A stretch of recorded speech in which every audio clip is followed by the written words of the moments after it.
So we defined a word called social business. This is what we do. What is social business? It's a non-dividend company to solve a human problem. Owner of the company can take back the investment money, but nothing more than that. No dividend after that. Because he or she created the company to solve the problem, not to make money for herself or himself. Everybody says, you're crazy. Nobody will believe in that. You need money, you need profit. Without personal profit, there is no business. Nobody will be interested in your kind of business. You must be crazy to do such a thing. I said, I do it because I enjoy it. I never felt that I missed something. Every time I do it, I feel very happy about it. So I'm sure other people will feel happy about it. I said, no. They said, no. You are a very peculiar person. You may feel happy, but others will not. Because you need profit as the incentive to all businesses. The more money you make, the more happy you get. That is the incentive in business. You cannot dislodge that. I started saying, okay, I agree with profit being incentive, but not the incentive. It is one of the many incentives. There are other incentives. So like how? They asked me. I said, look, making money is a happiness. That's why it's an incentive. Making other people happy is a super incentive because it makes you so happy. If you feel that, then you go for it. But then why don't the people do that? I said, because our textbooks don't talk about it. Our practice doesn't demonstrate that. Our whole theory of capitalist system is about making money. Profit-centric world. That's where we're chasing. Money, money, money. It became a habit. It became an obsession, addiction. We cannot get out of it because our theory told us so. We are teaching in our classrooms. Our students believe in so because we made them believe in so. To me, it's wrong. Why? For simple reason. Human beings are not robots. We are not money-making robots in this planet. We are human beings. We have selfishness. Today's business is about selfishness. You accumulate more for yourself. But human being is not all about selfishness. It's a combination of many things. We are selfish as well as selfless. But selflessness was never allowed into the business world. When you raise that question, business people will say, you know what? Business is business. Meaning that you cannot be but selfish. I said that's a wrong way to interpret the whole human beings into the theory of business. So why don't you change that? Why don't you expand that so that we can elaborate those ideas? What I'm proposing is a business based on selflessness. Thank you. Appreciate it. I'm talking about selflessness. Then business people say, economists say, why don't you step outside of the business world then? Be a philanthropist. Do away with your money any way you like. I said, no. Why should I get away from business world and be a philanthropist and give away my money? Philanthropy is an excellent idea. In this world of money-centric businesses, this is the only escape route human beings have. So this is wonderful. But one limitation of philanthropy is money goes out, does an excellent job, but it doesn't come back. So if you want to repeat the same thing, you need a fresh batch of money to do that. So you're going around always raising money, always saying, please help us to do this, run this hospital, run this school, run this medical facility, so that we can serve people. People still do that.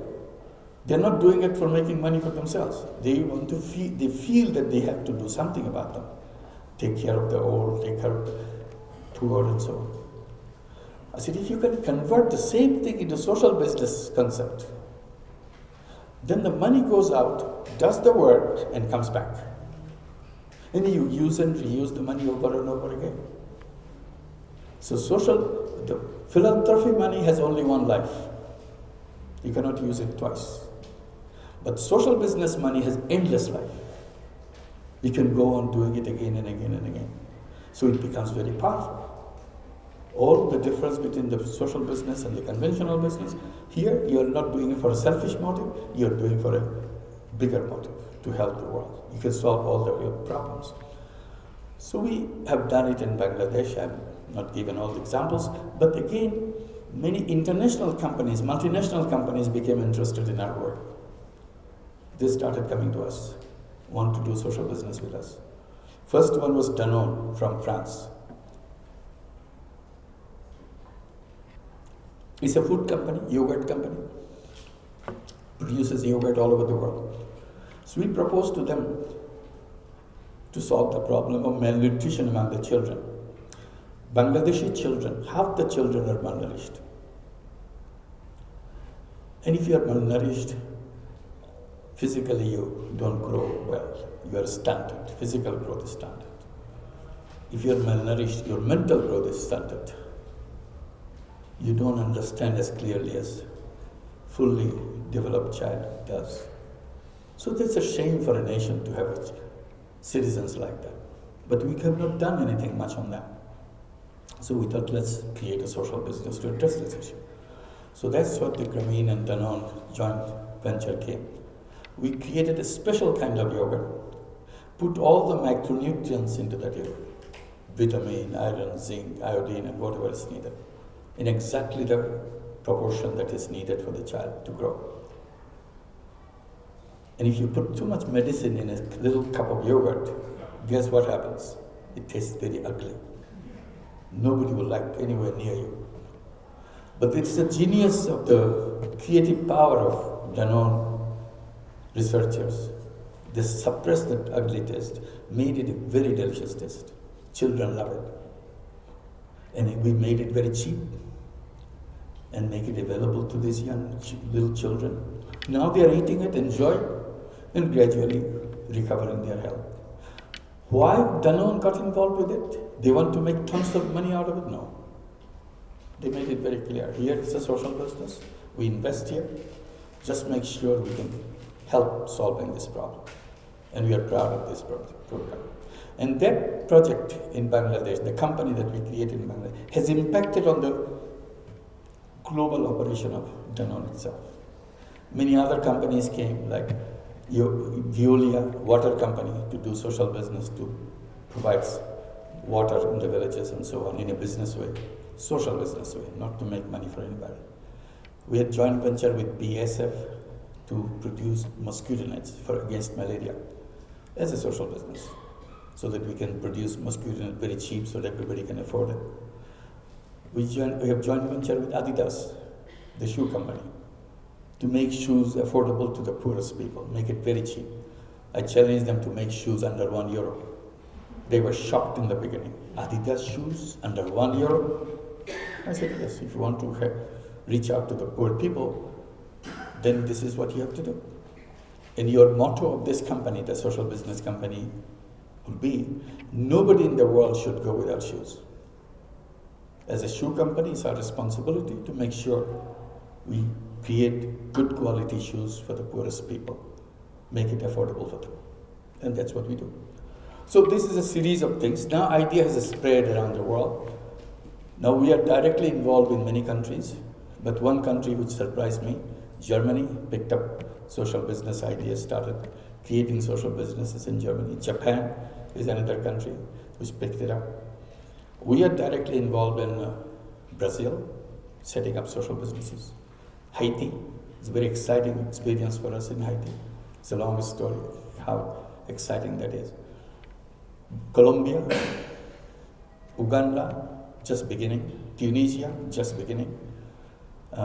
India. So these are the countries that we are directly involved.